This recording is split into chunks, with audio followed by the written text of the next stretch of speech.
Bismillah. Assalamualaikum warahmatullahi wabarakatuh.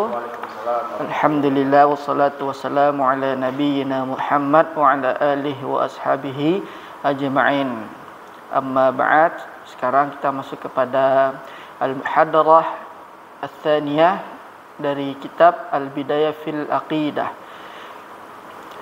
Qala Syekhuna hafizahullah taala, yakni penulis mengatakan ad-dhabit ats-tsani, yaitu kaedah yang kedua. Tauhid uluhiyah adalah dia menjadikan Allah satu-satunya dalam ibadah. Tauhid uluhiyah, jika kamu ingin mengesahkan Allah Jalla wa Ala dalam uluhiyahnya, maka wajib bagimu menjadikan dia satu-satunya subhanahu wa ta'ala dalam peribadatan. Maka janganlah kau mengarahkan ibadah kecuali kepadanya semata. Akan tetapi apa itu ibadah?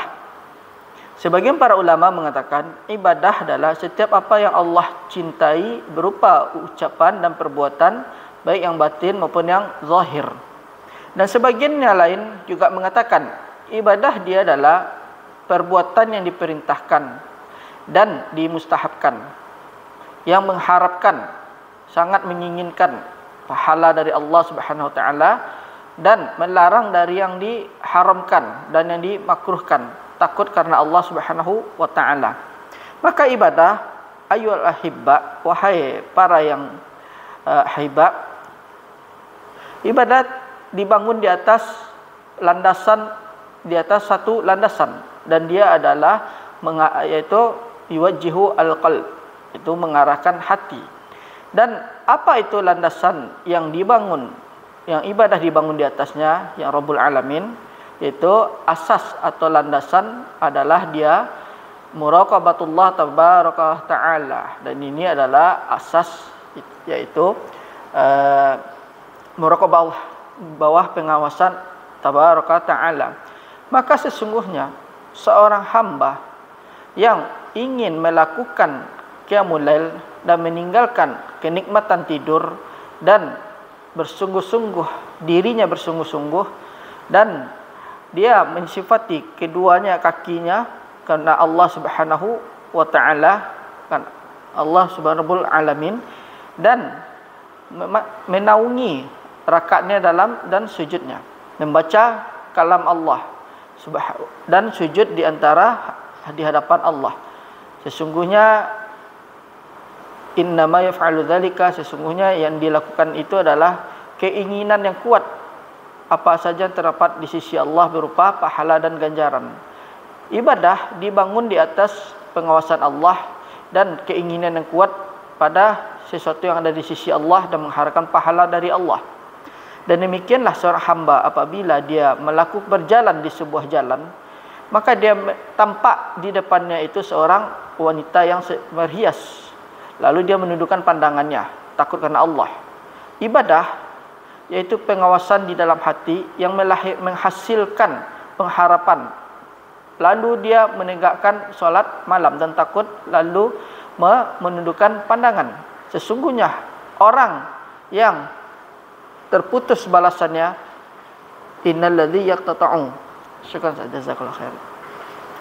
Sesungguhnya orang yang memutuskan pahala bagian dari hartanya dan bersedekah kepada Allah, mengharapkan pahala dari Allah Subhanahu wa taala, itu adalah pengawasan di dalam hati yang menghasilkan pengharapan. Dan sesungguhnya orang yang memberikan riswah yang besar atau suap yang besar, maka tungnihi akan mencukupinya, dan memegang tangannya dan mengatakan a'udzubillahi inni akhafullah, aku berlindung kepada Allah dan aku takut kepadanya. Rasulullah sallallahu alaihi wasallam melaknat orang yang memberi riswah, memberi sogokan, dan yang menerima sogokan, dan menolak dan mengambilnya takut karena Allah Subhanahu, dan menjadikannya takut karena Allah Subhanahu wa taala. Maka ibadah sesuatu yang terletak di dalam hati dan menghasilkan, yaitu muraqabah, pengawasan, di bawah pengawasan Rabbnya Jalla wa Ala, dan itu adalah ibadah. Maka kemarilah barang siapa yang menginginkan mengikhlaskan ibadah kepada Allah, dan dia adalah dinamakan tauhid uluhiyah. ta'al ma'i, kemarilah agar engkau mengetahui muraqabah yang sebenarnya, agar engkau berjalan di jalan yang bersama orang yang muraqabah dan berjalan di atas jalan orang yang soleh dan berjalan di atas jalannya orang-orang yang ikhlas. Apa itu muraqabah? Muraqabah dia adalah senantiasa mengetahui, seorang hamba mengetahui dan meyakini secara mutlak bahwasanya Allah Subhanahu wa taala ala zahiri wa batinihi. Allah Subhanahu wa taala mengetahui baik secara zahir dan batin. Dan ini adalah pengetahuan dan keyakinan yang menetap di dalam hati seseorang yang menghasilkan bersegera kepada ketaatan dan menjauhi namanya maksiat dan keburukan. Barang siapa yang Allah taala menjaganya bersama dirinya, maka dia telah melakukan muraqabah kepada Allah pada semua keadaannya dan mengetahui bahasanya Allah Subhanahu wa taala raqib, maha mengawasi dari hatinya dan mengawasi segala satu keadaannya, dan dia melihat perbuatan-perbuatannya dan mendengar ucapannya, dan maka itu adalah muraqabah dari Allah Subhanahu wa taala, yaitu muraqabah yang sebenarnya.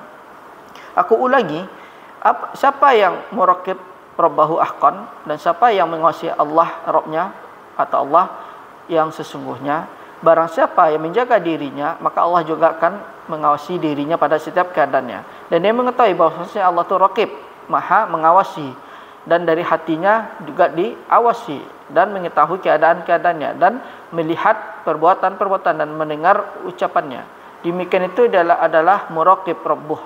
Dia itu adalah di bawah pengawasan Allah Subhanahu wa taala.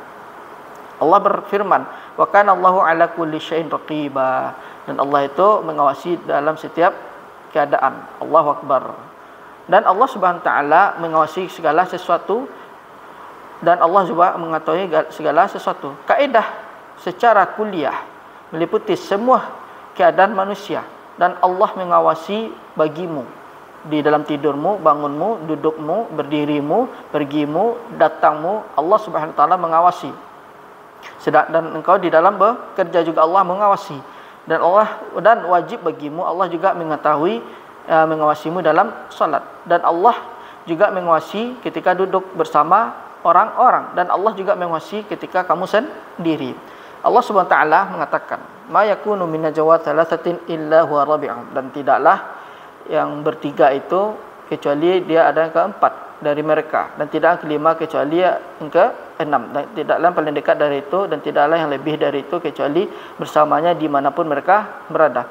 Kemudian Allah menjelaskan kepada mereka dengan apa yang mereka ketahui pada hari kiamat. Allah mengabarkan kepada mereka dengan apa sesuatu yang mereka ketahui pada hari kiamat. Sesungguhnya Allah maha mengetahui segala sesuatu. Ayat mulia ini menunjukkan bahwasanya Allah Subhanahu wa taala bersamamu dengan ilmunya dan mengawasinya pada seluruh keadaan.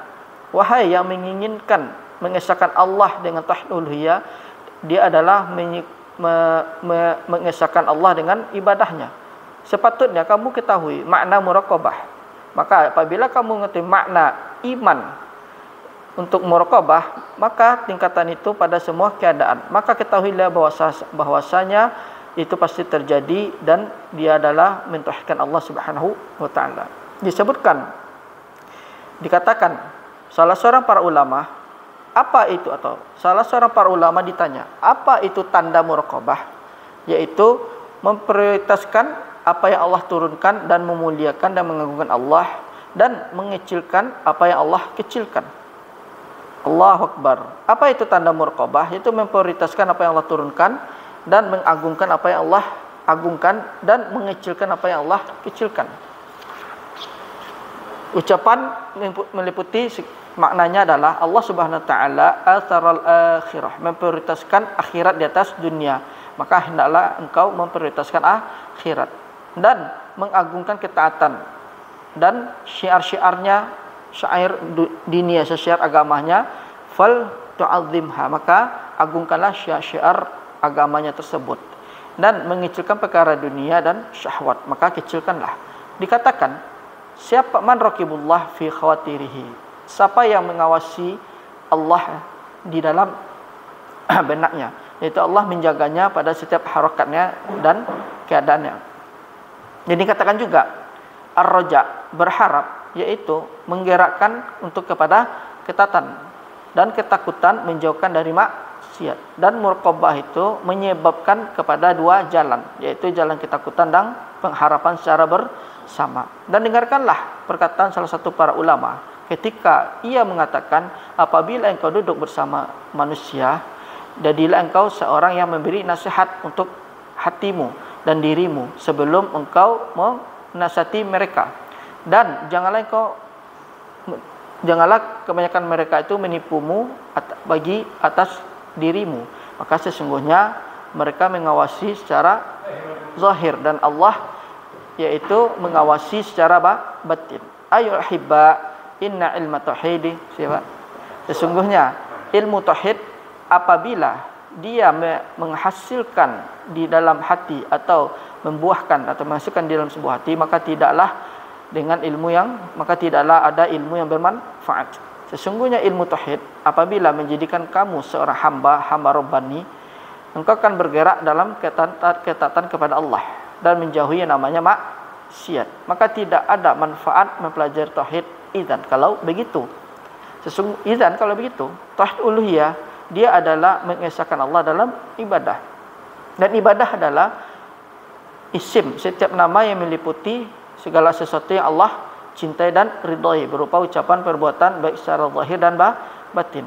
Ibadah dibangun di atas rukun dan dua rukunnya, dan dia adalah muraqabah. Dan muraqabah dia adalah yang menuntunmu kepada pengharapan dan engkau melakukan yang diperintahkan dan yang dimustahabkan, dan dia juga yang melahirkan yaitu dalam hatimu rasa takut kepada Allah terhadap Allah Subhanahu wa taala dan menjauhkan kamu dari yang dilarang. Ketahuilah bahwasanya Allah Subhanahu wa taala selalu memberikanmu rezeki di dalam hatimu yang muraqabah, yang dalam hatimu diawasi.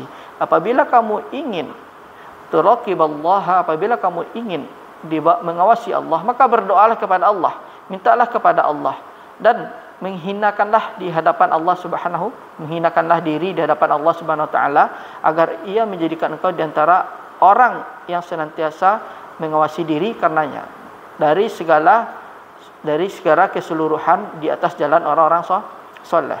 Al-muraqabah rizqun.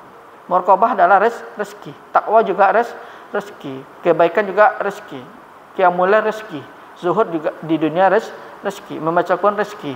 Dan perbanyak zikir rezeki. Bersyukur kepada Allah dengan lisanmu dan hatimu termasuk rezeki. Dan setiap ketaatan kepada Allah rezeki. Dan berdoa kepada Allah agar Allah merezekikan kepadamu ketaatan kepadanya Subhanahu wa ta'ala. Oleh karena itu Nabi SAW mengatakan kepada Muadz bin Jabal radhiyallahu anhu, ya Muadz, sesungguhnya aku mencintaimu, maka janganlah kamu berdoa setelah selesai salat kecuali kamu mengatakan Allahumma a'inni ala dzikrika wa syukrika wa husni ibadatik. Renungilah lafaz hadis ini. Tidaklah Rasul mengatakan kepadanya, wahai Muadz, jadilah engkau orang yang zakiran syakir, yang selalu mengingat dan bersyukur, memperbaiki ibadah kepada Rabbmu. Sesungguhnya Rasul mengatakan Allahumma a'inni ala dzikrika wa syukrika, yaitu kamu minta pertolongan kepada Allah atas bersyukur kepada Allah dan memperbaiki ibadahmu. Wa a'inni ala husni ibadatik, agar mewariskan di dalam hati Muadz yaitu zikir dan bersyukur dan kebaikan dalam ibadah. Sesungguhnya dia adalah pertolongan Allah dan taufik darinya. Apabila kamu ingin mentaati Allah, maka mintalah kepada Allah Jalla wa Ala agar memberikan taufik kepadamu dalam ketaatan dan ridhonya. Dan ibadah terfokus kepada muraqabah, dan muraqabah adalah dia terdapat di dalam hati. Disebutkan bahwasanya muraqabah itu biasanya bagi seorang hamba hatinya zakara biqalbi, dia mengingat dengan hatinya bahwasanya Allah matla alaihi alad dawam dan senantiasa muncul di hadapannya, dan dia takut yaitu Allah menimpakan hukumannya fi kulli nafsin, pada setiap jiwanya, dan yuhabahu fi kulli waqtin, dan diberikan padanya setiap waktu. Oleh karena itu salah seorang pemuda bertanya kepada salah seorang para ulama, Maka dia berkata, dengan apa seseorang tu meminta pertolongan ala ghaddi basari atau ghadul basar dari yang diharamkan. Lalu para ulama tu mengatakan, salah satu ulama tu mengatakan dengan ilmunya, yaitu melihat Allah Ta'ala sabiqah, yang dahulu atas pandangan itu yang dilarang. Allahu Akbar, kalimat dari emas. Barang siapa yang ingin mengawasi Allah atau di bawah penguasaan Allah, maka dia itu membantu di atas ghadul basar. Maka hendaklah dia mengetahui ketika dia melihat kepada yang diharamkan, bahwasanya Allah melihat dirinya. Wa huwa yanzur, sedangkan Allah melihat. Bahwasanya Allah Subhanahu wa taala mengawasi, wa huwa yaltafit ya bi nadhrihi ilal manzur, dan dia melihat kepandangannya kepada yang diharam, kepada yang dilihat olehnya. Siapa yang menjadikan kedua mata kamu bercahaya, tara bihima, ketika kamu melihat keduanya, sungguhnya Allah. Siapa yang menciptakan kedua tanganmu yang kuat, bahwasanya Allah. Siapa yang menciptakan kedua kakimu yang kuat untuk berjalan, sesungguhnya Allah. Maka Allah lah yang membolak-balikkan dalam, yang memberikan nikmat. Maka janganlah kamu bermaksiat kepadanya dengan nikmatnya tersebut. Al-ibadah hiya al-muraqabah. Ibadah dia adalah muraqabah. Ibadah dia adalah as-sair, yaitu berjalan dalam ketaatan Allah dan menjauhi kemaksiatan. Dan karena itu dikatakan kepada Abdullah bin Mubarak, apa makna dari muraqabatullah, yaitu bagaimana seorang hamba diawasi, Waalaikumsalam, dan bagaimana yuraqibu abdu rabbah, bagaimana seorang hamba itu menguasai Rabbnya. Katakanlah, kun abadan ka'annaka tarahu, jadikanlah kamu selamanya seakan-akan kamu melihat Allah. Kun abadan seakan-akan kau melihat Allah. Tidaklah engkau menguasai Allah pada setiap waktu, dan engkau lalai darinya dalam setiap waktu. Maka sepatutnya engkau senantiasa di bawah pengawasan Allah Subhanahu wa taala selalu dan selamanya. Limadha? Kenapa? Karena Allah Subhanahu wa taala menjaga segala sesuatu. Dia menjaga amalanmu dan ucapanmu. Dan barang siapa yang mengetahui bahwasanya Allah itu Al-Hafidh, yaitu Maha Penjaga, Allah dia akan menjaga anggota tubuhnya dan hatinya dari bermaksiat kepada Rabbnya. Allah Subhanahu wa taala berfirman, "Inna rabbiya ala kulli syai'in hafidh." Sesungguhnya Rabbku menjaga di atas segala sesuatu. Dialah yang menjaga amalmu, ucapanmu, dan meskipun itu menjadikan penjagaan yang hafazah, dan dia menjadikan para malaikat untukmu, yang mereka itu para malaikat mencatat amalmu dan ucapanmu. Allah berfirman, wa inna alaikum lahafizin, maka sesungguhnya kalian itu memiliki para penjaga, kiraman katibin, yaitu yang mulia, itu para malaikat. Dia mengetahui apa yang kamu perbuat. Kiraman katibin, yaitu katib anil yamin, yang mencatat dari sebelah kanan dan mencatat kebaikan, yaitu malaikat yang mulia, dan menulis yang kiri, dan dia menulis keburukan, dia malaikat yang mulia. Kamu masuk dalam di ruang tidur kamu, maka mereka juga masuk bersamamu. Kamu tidur di atas sarir, yaitu di atas kasur, maka keduanya juga menaungimu. Dan kau berzikir kepada Rabbmu sedangkan kau sedang tidur, maka para malaikat tersebut juga menulis zikirmu. Engkau bangun untuk qiyamul lail, maka malaikat juga menulis qiyamul lail. Kamu berbicara dengan kalimat yang jelek, maka dia juga mencatat. Kiraman katibin ya'lamuna ma taf'alun. Wallahu ta'ala terus Ustaz. Kullu zurratin amil tahad. Kullu zurrah, dan setiap yang sebesar biji zurrah kamu mengerjakannya, tercatat di dalam kitab yang jelas, yaitu lagi jelas. Dan ini adalah kitab yang di dalamnya ada safhah al-yaum, catatan harian, catatan besok, dan catatan lusa. Dan demikian itu sejak Allah menciptakan kamu sampai kamu mati. Dan akan ditutup kitabmu ini, dan akan digantungkan kitabmu ini, yang diterbangkan yang ditaruh di lehermu. Dan dia menginginkan pada hari kiamat engkau membaca kitabmu dengan sendiri. Kemudian bacalah kitabmu, bacalah kitab amalmu, bacalah ketatanmu, bacalah keburukanmu. Sesungguhnya itu adalah waktu-waktu yang sangat sulit bagi seorang hamba. Ketika kamu berdiri di hadapan Allah pada hari kiamat dan dia mengeluarkan segala sesuatunya dari yang telah tercatat di dalamnya, apa yang terdapat amalannya, dan meletakkan kitab ini agar manusia membacanya. Dan manusia heran pada dari segala sesuatu dalam kitab ini, la yughadiruhu, dan tidaklah yang hilang, akan tetapi mencatat segala sesuatu yang apa kamu lakukan, baik besar maupun kecil. Kemudian dia meletakkan kitab amalanmu, maka kamu melihat orang-orang yang mujrim, orang yang jahat, musyfiqina mimma fi, dan dia menginginkan di musyfiq yang muncul di padanya. Maka engkau melihat orang bermaksiat, takut apa yang ditulis kepada mereka, yaitu dari kemaksiatan mereka dan keburukan mereka yang mana mereka lakukan di dunia. Mereka mengatakan, sungguh celakalah kita, binasalah kami, celakalah kami itu.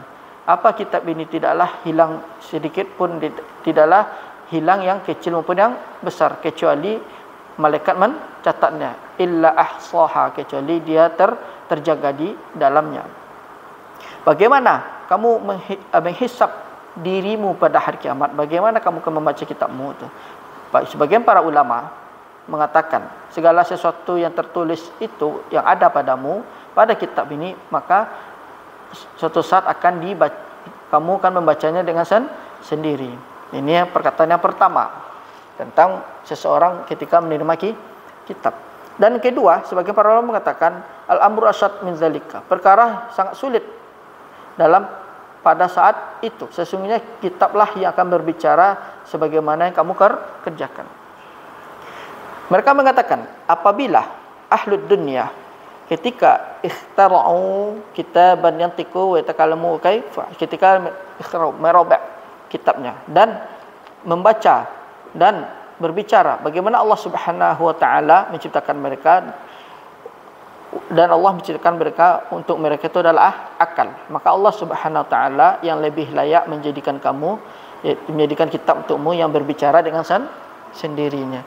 Bagaimana ikhtara', bagaimana ahli dunia merobek kitab berbicara? Dia letakkanlah hatif, yaitu HP atau HP la yusajjil, yang tidak hatifan mahmulan yusajjil, yang merekam. Bukalah rekaman, dia akan merekam jalsah, yaitu majelismu 1 jam penuh, full 1 jam full. Setelah selesai majelis, suatu saat dia akan kembali kepadamu sebagaimana di dalam majelis tersebut, berupa ucapan dan suara segala sesuatu.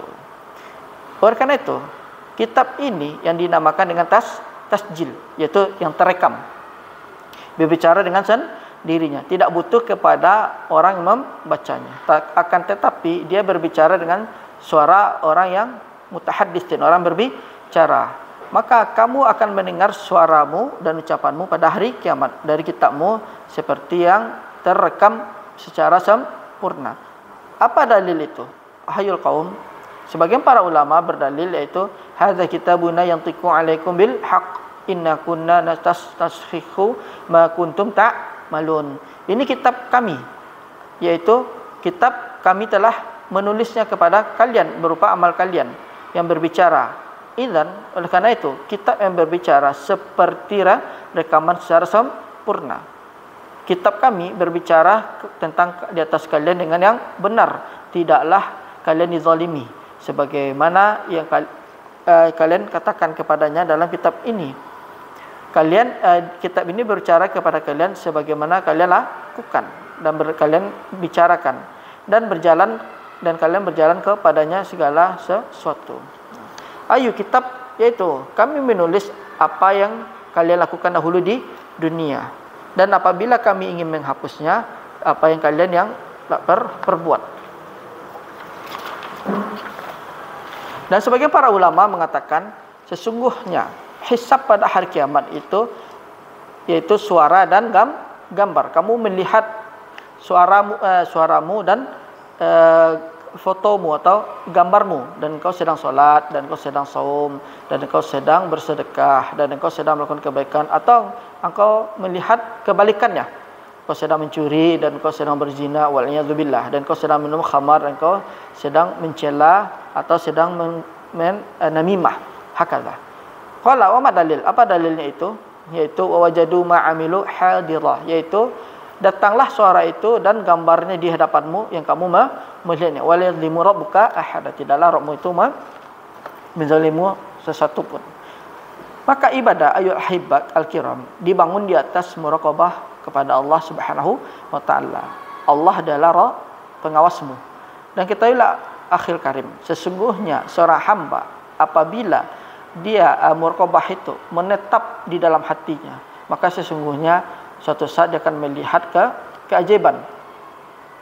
Dia akan merubah keadaannya, akan berubah, ucapannya akan berubah sampai keadaan ucapan yang Allah ridhai, Allah cintai, dan Allah dan Rasulnya cintai. Kenapa? Karena Allah Subhanahu wa taala mengetahuinya, Allah Maha mendengar lagi Maha melihat. Ta'al ma'i, kemarilah. Saya akan memberikan kepadamu muwaqifan, yaitu posisi, wa tastakhriju, dan kau akan mengeluarkan dari setiap mauqif ibadah, posisimu dalam ibadah. Ketika turunnya firman Allah Subhanahu wa taala, lan tanalul birra hatta tunfiqu mimma tuhibbun, kalian tidaklah masuk surga sampai kamu menginfakkan, yaitu tidaklah kamu memperoleh kebaikan dan balasan yang besar dari Allah sampai kamu menginfakkan hartamu yang kamu cintai. Tuhibbul aradi, engkau mencintai orang-orang yang ridha. Wa tunfiqu minal aradi, dan engkau mencintai misal dunia, tanah, dan engkau menginfakkan tanah tersebut. Engkau mencintai mobil, engkau menginfakkan mobil tersebut. Engkau mencintai harta, lalu kamu menginfakkan harta tersebut. Engkau mencintai emas, dan engkau menginfakkan emas tersebut. Maka datang Abu Talha kepada radhiyallahu anhu kepada Nabi sallallahu alaihi wasallam, dan Abu Talha di antara sahabat Ansar yang memiliki harta yang banyak. Ia mempunyai indahu hadaiq, yaitu kebun-kebun di Madinah. Akan tetapi yang lebih afdal adalah kebun dia adalah kebun di daerah fi mauqi' berada yang di mutamayyiz amamal Madinah. Ada kebun itu yang sempurna, yang lebih bagus, berada di hadapan Madinah Nabi, yaitu di hadapan Masjid Nabawi. Bal amamal Masjid Nabawi, dinamakan kebun Bayharhaq. Dan airnya di sana banyak.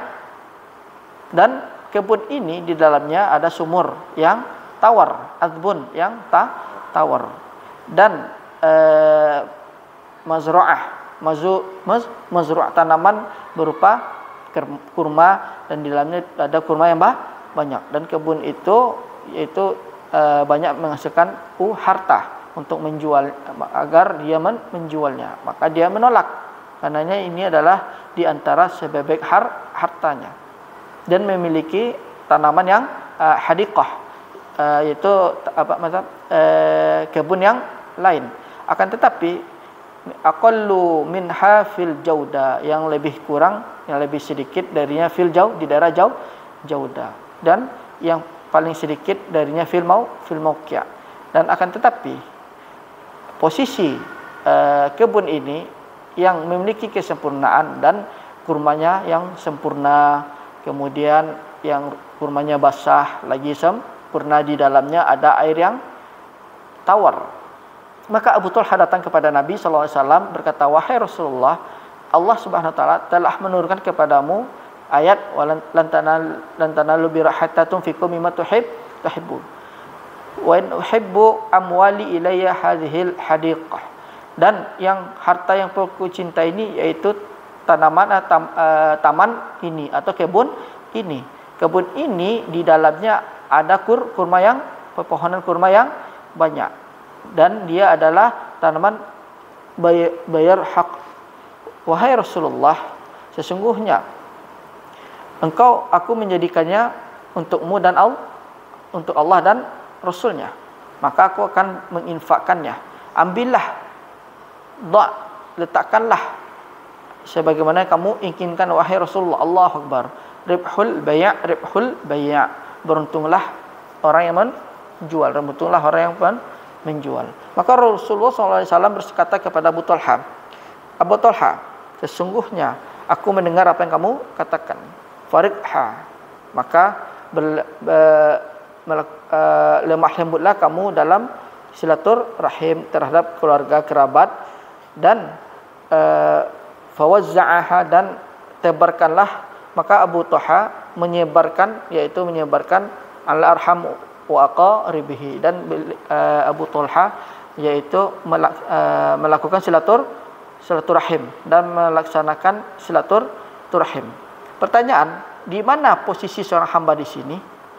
Yaitu ibadah ar-raja, ibadah pengharapan. Karena Abu Talha bersedekah dengan kebun ini, kebun yang mahal ini, yang harganya, yang dia mengharapkan pahala dari Allah Subhanahu wa taala. Faqala illa maqif akhar. Ta'al, kemarilah kepada posisi yang lain. Nabi SAW mengatakan 7 orang yang akan Allah naungi, yang Allah naungi pada hari kiamat. Tidak adalah naungan kecuali naungan dari Allah, yaitu seseorang yang berzikir kepada Allah, wa dzakara minhum rajulan, dan seseorang dari mereka itu disebutkan wanita menyeru, mengajak mereka untuk berzina. Karena wanita ini memiliki kedudukan dan kecantikan. Maka dia mengatakan, sesungguhnya aku takut kepada Allah, ayyu da'tuhu ila zina wal iyadhu billah, dan dia meninggalkannya zina wal iyadhu billah. Faqala inni akhafullah, sesungguhnya aku takut kepada Allah. Da'tuhu, yaitu mengajaknya kepada zina wal iyadhu billah, maka sesungguhnya aku takut kepada Allah. Di mana posisi seorang hamba di sini?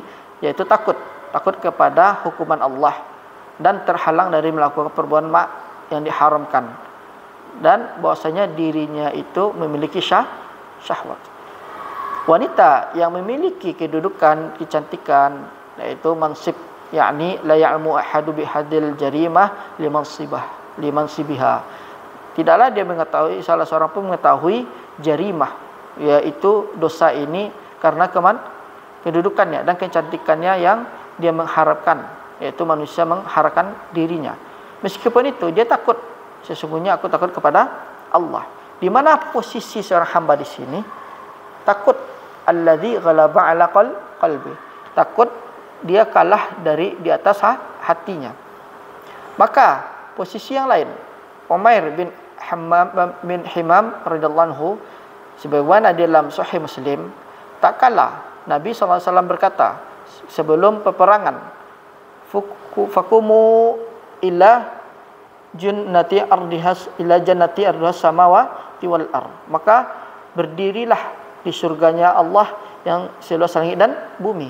Kemudian Umair bin Himam radhiyallahu anhu mengatakan, wahai Rasulullah, jannah itu seluas langit dan bumi, dan di dalamnya tamarat, yaitu kurma yang dia menginginkan makannya.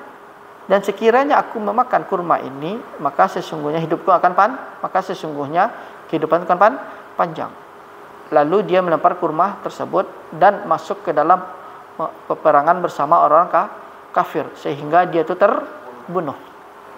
Maka dia masuk dalam peperangan, watahammal, dan terbunuh, dan lehernya terpotong, dan datang as-saham, panah di jasadnya, dan dipanah, dan dia menanggung kesakitan, mengharapkan pahala dari Allah dan mengharapkan surga. Wala tahsabanna alladzina qutilu fi sabilillahi wa tabal ahya. Allahu akbar. Aina, di mana posisi seorang hamba di sini? Yaitu mengharapkan surga, mengharapkan ridha Allah tabaraka taala, mengharapkan pahala Allah Subhanahu wa taala. Dan ini adalah ibadah. Apa itu ibadah? Dia adalah muraqabah, pengawasan di dalam hati yang melahirkan rasa takut dan pengharapan. Aku berikan contoh kepadamu yang lain. Abdullah bin Umar al-Badiyah. Abdullah bin Umar memasuki sebuah perkampungan Badiyah, yakni sahra. Sahra ya padang pasir. Maka dia mendapatkan seorang penggembala, seorang hamba penggembala, yaitu budak yang sedang menggembala kambing. Lalu dia berkata, wahai gulam, jualah kepada kami 1 ekor syah ini atau kambing ini. Katanya, ini bukan milikku, tapi ini milik tuanku. Lalu Abdullah bin Umar berbicara kepada hamba ini, seorang budak atau hamba sahaya ini, apakah tuanmu milikmu sekarang? Lalu dia mengatakan seperti itu sambil menguji. Apakah tuanmu milikmu sekarang? Jualah 1 ekor ini dan ambillah harganya, ambillah uangnya ini. Kemudian dia berkata, wa qul li sayyidika. Lalu dia berkata kepada tuanmu, akala dzibu, dan katakanlah kepada tuanmu, serigala telah memakannya. Maka penggembala tadi mengangkat kedua tangannya ke langit dan mengata, Aina Allah, di mana Allah, di mana Allah. Lalu Abdullah bin Umar meninggalkan gembala tersebut dan berkata, Aina Allah wa aina Allah. Ujiba bihadza ra'i, dan dikagumi dan kagetlah atau takjublah Abdullah bin Umar dengan perbuatan seorang penggembala ini. Kemudian dia datang ke kota Makkah dan bertanya tentang tuan penggembala ini. Maka dia ingin membeli penggembalanya dan memerdekakannya, dan dia membeli ghanam, yaitu kambingnya, dan memberikan untuknya. Dan dia berkata, wahai gulam, kalimatun a'taqatka, 1 kalimat yang telah memerdekakanmu di dunia, dan aku mengharapkan yaitu kalimat tersebut memerdekakan kamu juga pada hari kiamat. Pertanyaan, di mana posisi seorang hamba di sini ketika yang dimiliki oleh seorang penggembala ini? Posisi seorang hamba itu takut mencuri seekor kambing dan mencuri harganya. Maka fayuaqibuhu rabbuh, maka Rabbnya akan menghukumnya. Dan di mana posisi seorang hamba fi syira'il abdi, dalam membeli hamba tersebut dan memerdekakannya yang dimiliki Ibnu Umar, yaitu pengharapan. Maka perbuatan tersebut adalah mengharapkan pahala balasan dari karena melepaskan seorang budak, dan wajurus sedekah, dan memberikan sedekah atau pahala sedekah. Jika engkau ingin mengikhlaskan ibadah kamu kepada Allah, maka sepatutnya kamu mentataburi ruknaini al-ibadah, 1 rukun di antara 2 rukun ibadah, yaitu muraqabah. Seandainya tidaklah seorang penggembala ini mengetahui penguasaan Rabbnya, maka apa yang dia lakukan? Walala anna Ibnu Umar yarju sabar bihi ma fa'ala dzalik. Dan sekiranya Ibnu Umar tidak mengharapkan pahala dari Rabbnya, ma fa'ala dzalik, tidaklah dia melakukan perbuatan tersebut. Akan tetapi seorang hamba apabila idza tahawwala, berpindah dari syirik kepada Islam, hawalahu al-Islam ila rajulin haulahu, keadaannya Islam kepada lelaki yang lain. Dulu Umar bin Khattab pada masa jahiliyah sangat keras mengazab kaum muslimin, wa kana jafian qasiyan, hatinya keras, sehingga sebagian para muslim mengatakan kepada sebagian lainnya, lan yaslama Umar hatta yaslama Himar al-Khattab min syiddati ghilzatihi wa ta'dzibihi lil muslim. Dan tidaklah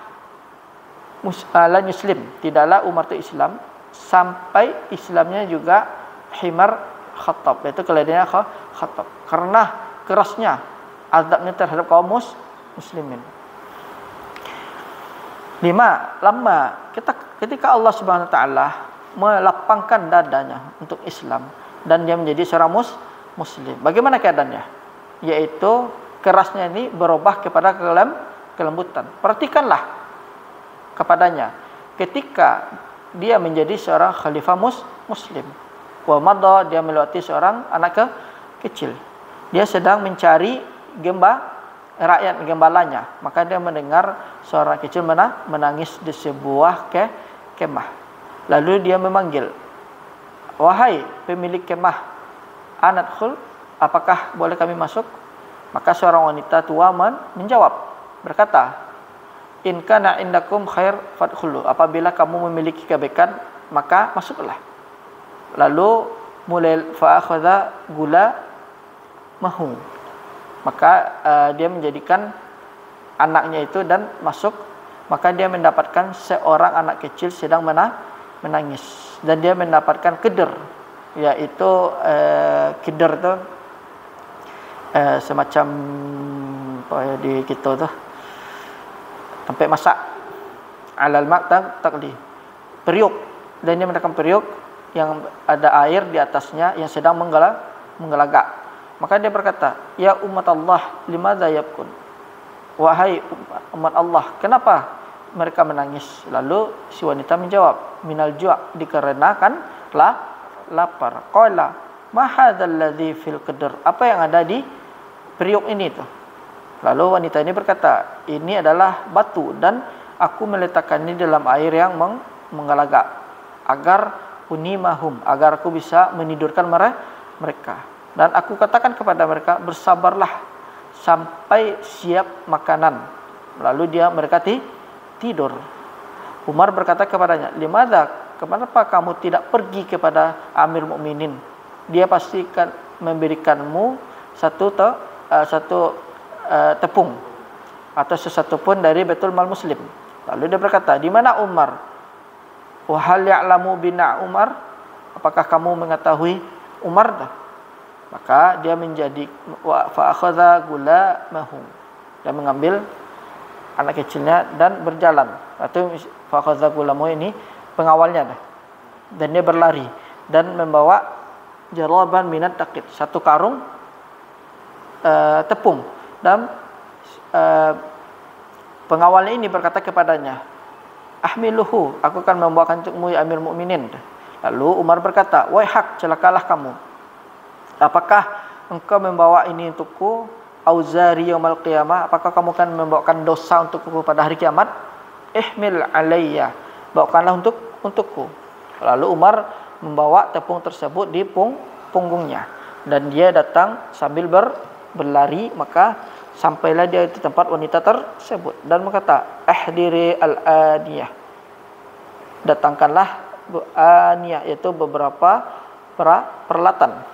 Maka dia menjadikan yukhbis laha, yaitu dia memulai menjadikan roti. Wa qala du'ima'an fil qadr, letakkanlah air di dalam periuk itu. Lalu dia meletakkan tepung, dan dia melakukan wa'amala khubzan, dan dia membuat sebuah roti. Kemudian dia meletakkannya dalam tanur. Tanur itu semacam bejana. Dan dia berkata, ambillah wahai umat Allah, berikanlah makan anak-anakmu, berilah makan anak-anakmu, berilah makan anak-anakmu. Kemudian Umar meninggalkan mereka sambil mereka makan, dan mereka berkata kepadanya, idza kana fis sabah, apabila di pagi hari, maka pergilah kamu kepada Amir Mukminin, ingatlah perkara kamu kepadanya, maka sesungguhnya suatu saat dia akan memberikan kamu dari Baitul Mal Muslim. Lalu dia berkata, wallahi li'an innaka la haqqa bil amri min Umar wa hiya la ta'rifuh, demi Allah, sesungguhnya engkau lebih layak daripada Amir, dari perkara Umar bin Khattab, dan sedangkan dia tidak mengetahui bahwasanya itu adalah Umar bin Khattab. Kemudian summa qada, selesai, kemudian Umar dan penjaganya tadi itu selesai, maka dia berkata, hayya namshi, maka dia berkata kepada pengawalnya, mari kita pergi, mari kita jalan. Lalu Umar berkata, intazir, tunggu, khalfa hadzal kasib, yakni di belakang ini ada tali, tidaklah kami berjalan sampai anak-anak itu tertawa, sebagaimana kami datang kepada mereka dalam keadaan menangis. Lanan sarif, janganlah kita pergi terlebih dahulu. Aqalu wa akhadhu yadhakuna wa yal'abuna famadha Umar, maka mereka makan dan mulailah mereka tertawa dan bermain. Maka Umar pergi. Maladhi hawala, apa yang merubah Umar dari keras pada zaman jahiliyah sampai lembut pada masa Islam? Sungguhnya ibadah, yaitu ibadah yang dibawa penguasaan Allah Ta'ala. Fa anta akhil karim, maka kamu wahai saudara yang mulia, tan tatahawwala, kamu tidak akan pernah berubah dari hati yang keras kepada hati yang lembut kecuali di bawah penguasa, kecuali adanya muraqabah Allah. Dan kamu tidak akan berubah dari keras dari lalai sampai terbangun kecuali pengawasan Allah, kecuali adanya pengawasan Allah. Dan kamu tidak akan berubah dari maksiat kepada ketaatan kecuali adanya pengawasan Allah Jalla wa Ala.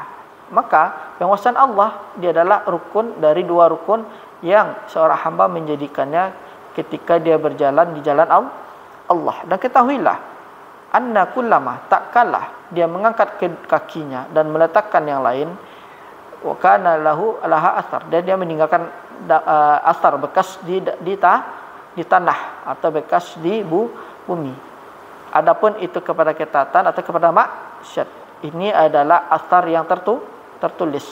Qala ta'ala inna nahnu nuhyil mauta. Idzan hadhil asar tuktabu 'alaika imma fi idzan, oleh karena itu ini adalah dampak atau asar peninggalan yang tertulis kepadamu, apakah itu dalam ketaatan atau dalam maksiat.